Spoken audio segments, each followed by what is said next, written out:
नमस्कार। हम लोग पढ़ रहे हैं मैग्नेटिज्म यानी कि चुंबकत्व के बारे में। और आज जो हमारा टॉपिक है वो है चुंबकीय पदार्थों का वर्गीकरण। तो हम देखते हैं इस टॉपिक को, चुंबकीय पदार्थों का वर्गीकरण, क्लासिफिकेशन ऑफ मैग्नेटिक सब्सटेंसेस। तो हम इनका क्लासिफिकेशन करेंगे। हमने लास्ट क्लास के अंदर भी इनके बारे में थोड़ा सा पढ़ा था कि तीन प्रकार के जो चुंबकीय पदार्थ आ रहे थे। एक नंबर था प्रतिचुंबकीय पदार्थ, दो नंबर आ रहा था अनुचुंबकीय पदार्थ,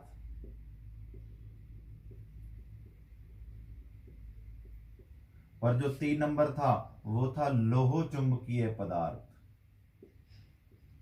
लोह चुंबकीय पदार्थ। तो ये तीन प्रकार के, तीन भागों के अंदर चुंबकीय पदार्थों को डिवाइड किया गया, इनको क्लासिफिकेशन किया गया है।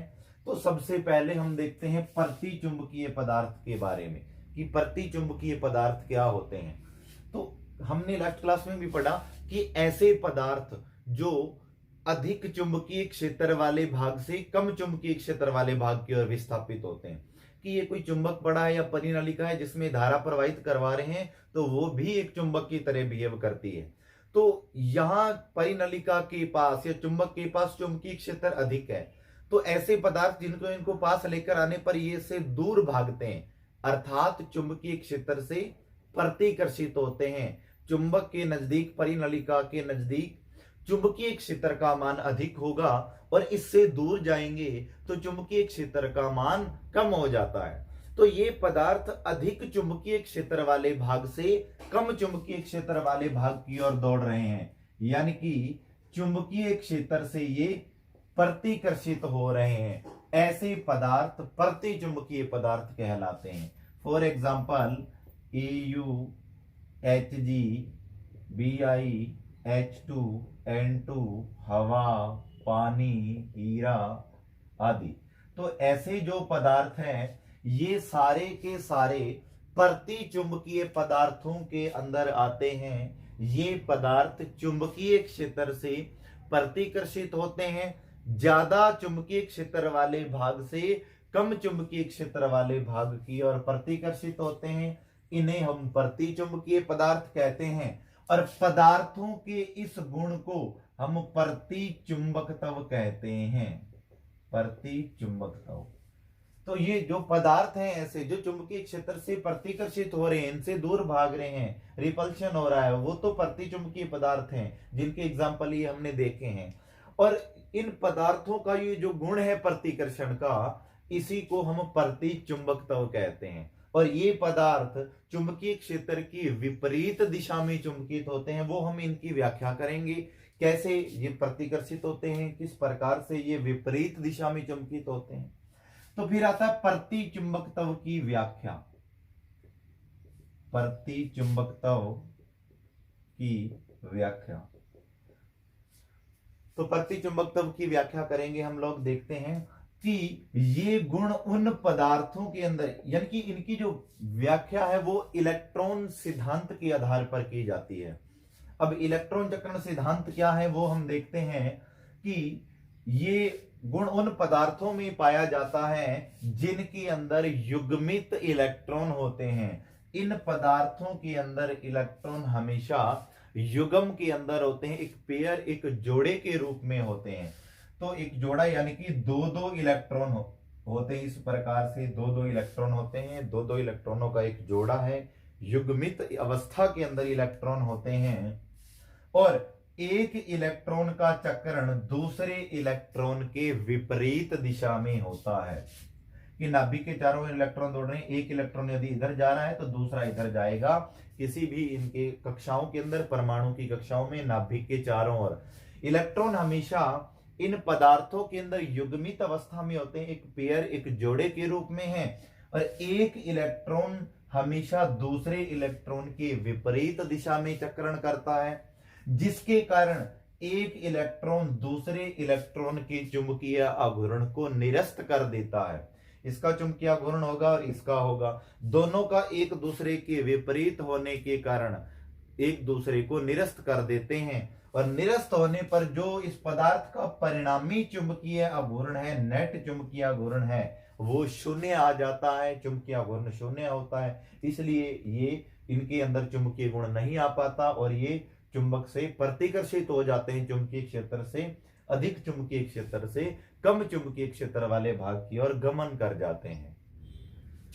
कि इस प्रकार से ये कोई नाभिक है, न्यूक्लियस है, इसके अंदर यहां पर इलेक्ट्रॉन है, एक इलेक्ट्रॉन एक जो कि इधर दौड़ रहा है, दूसरा इलेक्ट्रॉन जो है जो कि इस दिशा में दौड़ रहा है।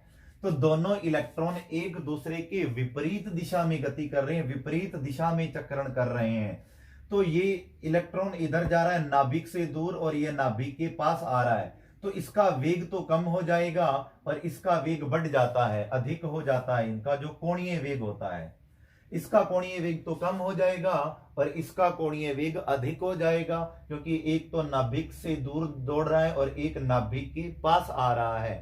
तो इससे त्रिज्या बदलने से वेग में भी परिवर्तन हो रहा है। और यदि इनका वेग कम ज्यादा होता है तो हम पढ़ चुके हैं इलेक्ट्रॉन का चुंबकीय आघूर्ण 1/2 EVR होता है। और यदि वेग इनके बदल रहे हैं, इसका वेग कुछ और है और इसका वेग कुछ और है, वेग कम ज्यादा होने से इनका चुंबकीय आघूर्ण भी परिवर्तित हो जाएगा, बराबर नहीं रहेगा। पहले तो दोनों विपरीत दिशा में होने के कारण इनका चुंबकीय गुण परिमाण में समान दिशा में विपरीत होने के कारण निरस्त होकर के शून्य हो गया, तो इनके अंदर चुंबकत्व नहीं आ पाया। परंतु यदि इलेक्ट्रॉन ये गति कर रहे हैं एक इधर और एक इधर कक्षाओं में, तो इस चुंबकीय बाहरी चुंबकीय क्षेत्र में यदि इनको हम रख दें, यदि इनको बाहरी चुंबकीय क्षेत्र में रख दें, तब ये प्रक्रिया होगी, ये नॉर्मल स्थिति में है। तो यदि इसको बाहरी चुंबकीय क्षेत्र एक्सटर्नल मैग्नेटिक फील्ड के अंदर हम लेकर जा रहे हैं, तो ये तो इसका वेग कम हो रहा है, दूर जाने से इसका वेग अधिक हो रहा है पास आने से। तो वेग जो कोणीय वेग बदलता जाएगा, वेग बदलने से चुंबकीय आघूर्ण भी परिवर्तित होता रहता है।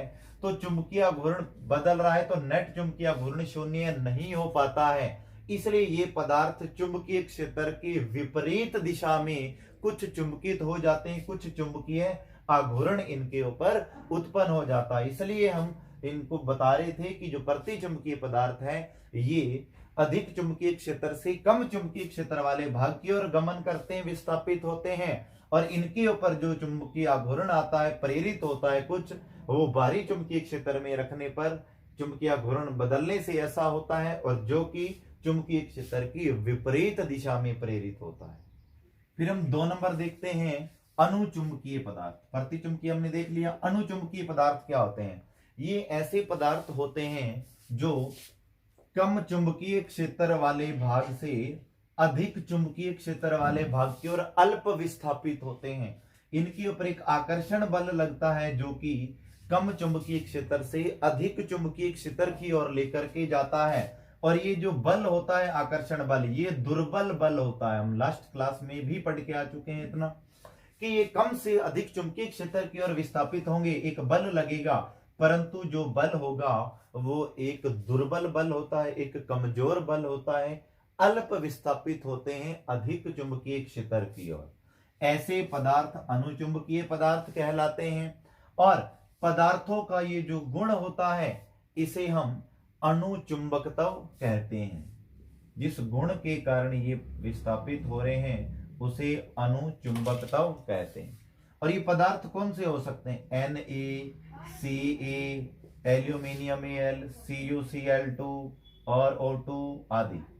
तो ये जो पदार्थ हैं इस प्रकार के, ये अनुचुंबकीय पदार्थ हैं जो कि कम चुंबकीय क्षेत्र वाले भाग से अधिक चुंबकीय क्षेत्र वाले भाग की ओर विस्थापित होते हैं, चुंबकीय क्षेत्र की दिशा में संरेखित होते हैं, चुंबकित हो जाते हैं, और जो बल लग रहा है इनके मध्य वो एक दुर्बल बल होता है। और पदार्थ के इस गुण को अनुचुंबकत्व कहते हैं। फिर हम बात करते हैं अनुचुंबकत्व की व्याख्या करेंगे हम। जिस प्रकार से प्रतिचुंबकत्व की व्याख्या की उसी प्रकार से हम अनुचुंबकत्व की व्याख्या करेंगे। तो अनुचुंबकत्व ये गुण कब आता है देखेंगे कि ये गुण उन पदार्थों के अंदर पाया जाता है जिनके अंदर अयुग्मित इलेक्ट्रॉन पाए जाते हैं। कि प्रतिचुंबकीय में तो युग्मित इलेक्ट्रॉन थे, परंतु अनुचुंबकीय पदार्थों के अंदर, यानी कि इन पदार्थों NaCl, CuCl2, इसी प्रकार से ये जो पदार्थ हैं अनुचुंबकीय पदार्थ, इनके अंदर जो इलेक्ट्रॉन होते हैं वो अयुग्मित इलेक्ट्रॉन पाए जाते हैं। और अयुग्मित इलेक्ट्रॉन होने के कारण इसके अंदर इलेक्ट्रॉनों का चक्रण होता है, और इलेक्ट्रॉनों के चक्रण से इसका जो प्रत्येक परमाणु या अणु है वो चुंबकीय आघूर्ण प्रेरित करता है, कुछ ना कुछ चुंबकीय आघूर्ण होता है, जिसके कारण ये चुंबकित हो जाते हैं और चुंबकीय क्षेत्र की दिशा में ही चुंबकित होते हैं। नेट चुंबकीय आघूर्ण शून्य नहीं होता, क्योंकि इलेक्ट्रॉन चक्रण कर रहे हैं। प्रत्येक परमाणु एक छोटे दंड चुंबक की तरह बिहेव करता है इसके अंदर, कि इसके अंदर अयुग्मित इलेक्ट्रॉन है और इसका प्रत्येक परमाणु इन पदार्थों का या परमाणु या अणु है वो क्या करता है, एक छोटे दंड चुंबक की तरह बिहेव करता है, जिसे हम परमाणुवीय चुंबक कहते हैं। प्रत्येक परमाणु या अणु इन पदार्थों का एक छोटे दंड चुंबक की तरह बिहेव करता है, जिसे हम परमाणुवीय चुंबक कहते हैं। इलेक्ट्रॉन अयुग्मित अवस्था में होते हैं और चुंबकीय क्षेत्र की दिशा में संरेखित हो जाते हैं, उसकी दिशा में चुंबकित हो जाते हैं, इनका चुंबकीय आघूर्ण प्रेरित हो जाता है और चुंबकीय गुण आ जाता है इन पदार्थों में। इसलिए ये क्या होते हैं, कम से अधिक चुंबकीय क्षेत्र वाले भाग की ओर विस्थापित होते हैं, आकर्षित होते हैं, और जो बल होता है वो दुर्बल बल होता है। फिर हम अनुचुंबकीय पदार्थों के अंदर ही देखते हैं कि इन पदार्थों का जो चुंबकन होता है, चुंबकन यानी कि चुंबकन तीव्रता, जिसे हम I से प्रदर्शित कर रहे थे, हम लास्ट क्लास में पढ़ के आ चुके हैं। तो जो चुंबकन होता है वो चुंबकीय क्षेत्र, जो चुंबकन के लिए चुंबकीय क्षेत्र आरोपित किया गया है, चुंबकित करना है किसी पदार्थ को तो चुंबकीय क्षेत्र के अंदर लेकर जाना पड़ेगा, एक चुंबकीय क्षेत्र देना पड़ेगा। तो चुंबकीय क्षेत्र के समानुपाती होता है चुंबकन V0, और जो परम ताप है उसके व्युत्त कर्मानुपाती होता है। तो I समानुपाती V0/T लिख सकते हैं हम, और यदि हम समानुपाती हटाते हैं तो एक नियतांक आ जाता है C, जिसे हम क्यूरी नियतांक कहते हैं। C यहां पर एक नियतांक है, एक कांस्टेंट है, जिसे क्यूरी कांस्टेंट या क्यूरी नियतांक कहते हैं। और फिर हम पढ़ के आ चुके हैं लास्ट क्लास में V0 = μ0H होता है, और ये वैल्यू हम यहां पर पुट करेंगे C μ0H/T। C यहां पर क्यूरी नियतांक है, μ0 जो निर्वात की चुंबकशीलता या चुंबकीय पारगम्यता, H चुंबकन क्षेत्र, T परम ताप, I चुंबकन या चुंबकन तीव्रता होता है। H को इधर अपोन में ले आते हैं, I/H = C μ0/T बन जाता है, और I/H काई की वैल्यू होती है, काई = C μ0/T बना यहां से। काई यानी कि चुंबकीय प्रवृत्ति, कि चुंबकीय प्रवृत्ति जो है वो परम ताप के व्युत्त कर्मानुपाती आ रही है यहां से, और यही क्यूरी का नियम होता है। इसे हम क्यूरी नियम कहते हैं कि जो अणुचुंबकीय पदार्थों के लिए जो चुंबकन होता है, चुंबकन तीव्रता है, वो चुंबकीय क्षेत्र के आरोपित जो किया जा रहा है समानुपाती और परम ताप के व्युत्त कर्मानुपाती होता है। दोनों को हमने इकट्ठा करके लिखा, समानुपाती हटाए तो C नियतांक आएगा कांस्टेंट, जिसे हम क्यूरी नियतांक कहते हैं, और यहां पर C तो CB की 0 = μ0H होता, हमने पुट किया, H को हम नीचे ले आए, I/H यहां से इकाई के इक्वल होता है, जो कि चुंबकीय प्रवृत्ति है यहां पर अणुचुंबकीय पदार्थों की, यही क्यूरी नियम कहलाता है। फिर नेक्स्ट 3 नंबर आते हैं लोह चुंबकीय पदार्थ। लोह चुंबकीय पदार्थ, लोह चुंबकीय पदार्थ क्या होते हैं कि ये पदार्थ कम चुंबकीय क्षेत्र वाले भाग से अधिक चुंबकीय क्षेत्र वाले भाग की ओर विस्थापित होते हैं एक बल से, और ये बल बहुत अधिक स्ट्रॉन्ग होता है, बहुत अधिक प्रबल बल से विस्थापित होते हैं। कि जिस प्रकार से हम एग्जांपल के लिए ले तो लोहा और चुंबक की बात करें, लोहा किस प्रकार से चुंबक की ओर कितने एक स्ट्रॉन्ग फोर्स से, एक प्रबल बल से लोहा चुंबक की ओर विस्थापित हो जाता है, तो वो लोह चुंबकीय के अंतर्गत ही आ रहा है, वो पदार्थ लोहा लोह चुंबकीय पदार्थ ही है। इनके अंदर पदार्थ कम चुंबकीय क्षेत्र वाले भाग से अधिक चुंबकीय क्षेत्र वाले भाग की ओर विस्थापित होते हैं और ये एक प्रबल बल से विस्थापित होते हैं। ऐसे पदार्थों को लोह चुंबकीय पदार्थ कहलाते हैं और पदार्थों के इस गुण को लोह चुंबकत्व कहते हैं। अब ये पदार्थ कौन कौन से हो सकते हैं? एग्जाम्पल के लिए लें फेरस, कोबाल्ट, निकल और जो हम मैग्नेटाइट की बात करें Fe3O4, तो ये सारे के सारे जो इस प्रकार के आदि पदार्थ हैं ये लोह चुंबकीय पदार्थ कहलाते हैं। इनके अंदर इसी प्रबल बल से ये कम से अधिक चुंबकीय क्षेत्र वाले भाग की ओर विस्थापित होते हैं और इन पदार्थों का ये जो गुण है इसे हम लोह चुंबकत्व कहते हैं। और फिर हम करते हैं लोह चुंबकत्व की व्याख्या। तो इसका क्लासिफिकेशन करेंगे, हम देखते हैं किस प्रकार से हम इनको ओपनली देखते हैं कि जिस प्रकार से अनुचुंबकीय पदार्थों के अंदर था वैसे ही इनके अंदर होता। ये भी जो है चुंबकीय क्षेत्र की ओर विस्थापित होते हैं, उनकी दिशा में संरेखित होते हैं। लोह चुंबकीय और अनुचुंबकीय में सिर्फ तीव्रता का डिफरेंस है, बाकी सेम है। लोह चुंबकीय पदार्थों के अंदर भी अनुचुंबकीय पदार्थों की तरह इनके अंदर एक चुंबकीय द्विध्रुव आघूर्ण प्रेरित हो जाता है, एक चुंबकीय आघूर्ण उत्पन्न होता है इनके अंदर।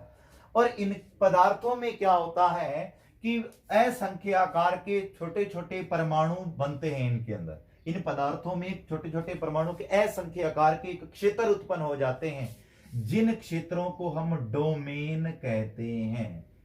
एक छोटे छोटे क्षेत्र असंख्य बहुत अधिक क्षेत्र उत्पन्न हो जाते हैं, चुंबकीय क्षेत्र उत्पन्न होते हैं परमाणुओं के, जिन्हें हम डोमेन कहते हैं। और एक डोमेन का जो आकार है वो 1 mm का होता है, 1 मिलीमीटर का होता है। और एक डोमेन के अंदर जो परमाणुओं की संख्या होती है वो 10 की पावर 11 परमाणु होते हैं। कि बहुत सारे छोटे छोटे परमाणुओं से, असंख्य परमाणुओं से मिलकर एक प्रभावी क्षेत्र बनते हैं, जिन्हें हम डोमेन कहते हैं। और एक डोमेन का आकार 1 mm का होता है, 1 मिलीमीटर का। और एक डोमेन में परमाणु कितने होते हैं? 10 की पावर 11 परमाणु होते हैं। और ये जब एक डोमेन से दूसरे डोमेन की ओर हम गतिशील होते हैं, आगे की तरफ हम लोग बढ़ते हैं, तो इनके अंदर क्या होता है? ये इस प्रकार से व्यवस्थित होते हैं कि इनका जो नेट चुंबकीय आघूर्ण है वो शून्य हो जाता है। कि यदि हम देखें कि एक लोहा होता है, कि लोहे का टुकड़ा है, उसके अंदर भी बहुत सारे परमाणु हैं, असंख्य परमाणु है, यानी कि डोमेन है, तो फिर वो एक चुंबक की तरह व्यवहार क्यों नहीं कर रहा? क्योंकि डोमेन है, परमाणु है बहुत सारे, इनका चुंबकीय आघूर्ण होता है, तो वो जो लोहे का टुकड़ा है, साधारण लोहा, वो एक चुंबक की तरह बिहेव क्यों नहीं करता? ये लोह चुंबकीय पदार्थ जो होते हैं बिहेव क्यों नहीं करते? तो उसका रीजन क्या है? क्योंकि ये पदार्थ क्या है, असंख्य आकार के जो डोमेन है, इनके अंदर चुंबकीय आघूर्ण प्रेरित होता है, तो चुंबकीय आघूर्ण होता है, परंतु ये इस प्रकार से व्यवस्थित होते हैं, प्रत्येक दिशा में इस प्रकार से गतिशील होते हैं, व्यवस्थित होते हैं, जो इनके अंदर परमाणु है, ताकि वो जो एक दूसरे के चुंबकीय क्षेत्र को, जो चुंबकीय घूर्ण को निरस्त करते रहते हैं, तो परिणामी चुंबकीय घूर्ण उनका शून्य हो जाता है। इसलिए चुंबकीय गुण नहीं होते, तो लोहे का टुकड़ा चुंबक की तरह बिहेव नहीं कर पाता है। आगे हम देखते हैं इनको कि यदि इन पदार्थों को हम चुंबकीय क्षेत्र के अंदर रख दें तो क्या होगा?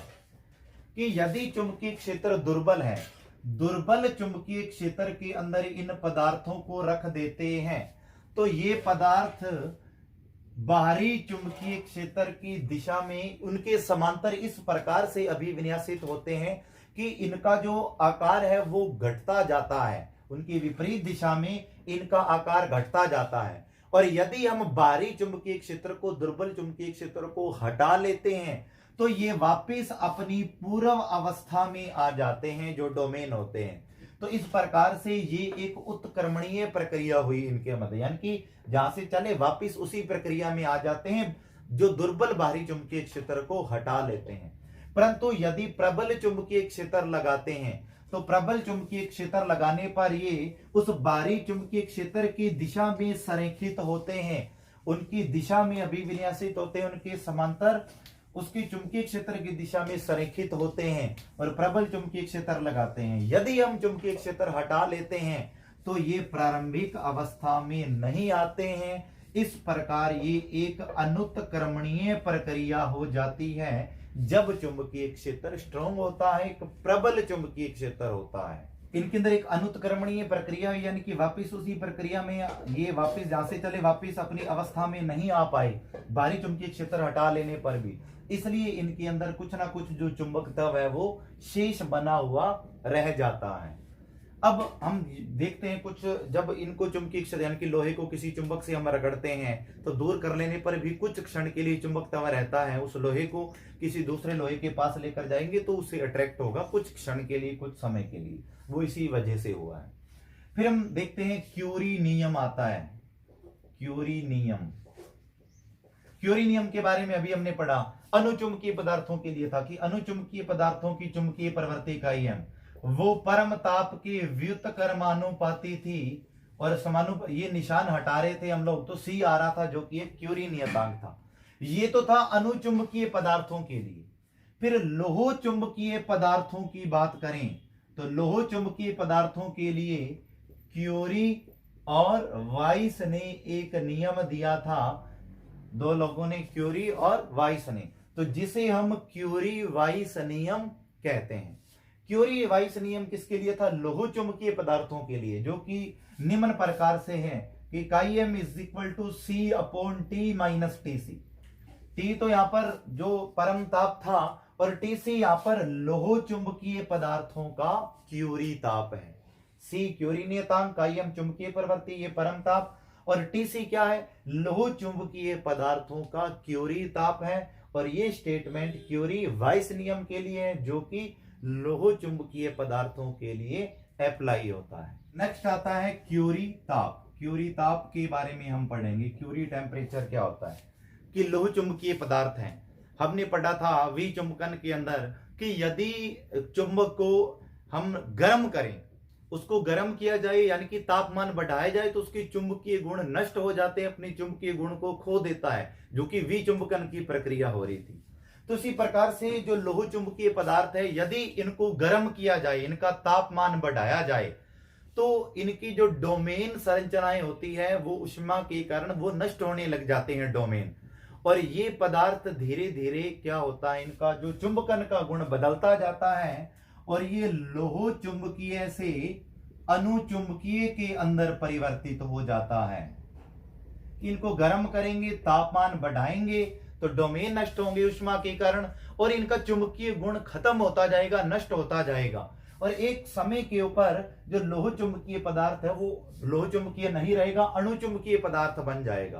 तो जिस ताप पर लोह चुंबकीय पदार्थ अणुचुंबकीय पदार्थ के अंदर परिवर्तित हो गया है उसी ताप को क्यूरी ताप कहते हैं। कि क्यूरी ताप वह ताप होता है जिस तापमान के ऊपर लोह चुंबकीय पदार्थ अणुचुंबकीय पदार्थ में बदल जाता है, अणुचुंबकीय पदार्थ में परिवर्तित हो जाता है, उस ताप को क्यूरी ताप कहते हैं। और ये अलग अलग पदार्थों के लिए अलग अलग होता है। लोहे के लिए जो टीसी है, क्यूरी टेम्परेचर है 1043 केल्विन होता है, कि यदि लोहे को आप 1043 केल्विन से नीचे का तापमान दे रहे हो तो वो लोह चुंबकीय में पड़ा रहेगा। जैसे ही 1043 या उससे अधिक आप उसको तापमान दोगे तो वो लोह चुंबकीय पदार्थ अणुचुंबकीय में बदल जाएगा। इसी प्रकार कोबाल्ट को आप 1394 डिग्री केल्विन का जो तापमान दोगे तो ये अणुचुंबकीय में बदल जाएगा। निकल को 631 केल्विन देंगे तो ये अणुचुंबकीय में बदल जाएगा। गैडोलिनियम को यदि हम 317 केल्विन तापमान देंगे तो ये लोह चुंबकीय पदार्थ जो है ये अणुचुंबकीय पदार्थ में बदल जाता है।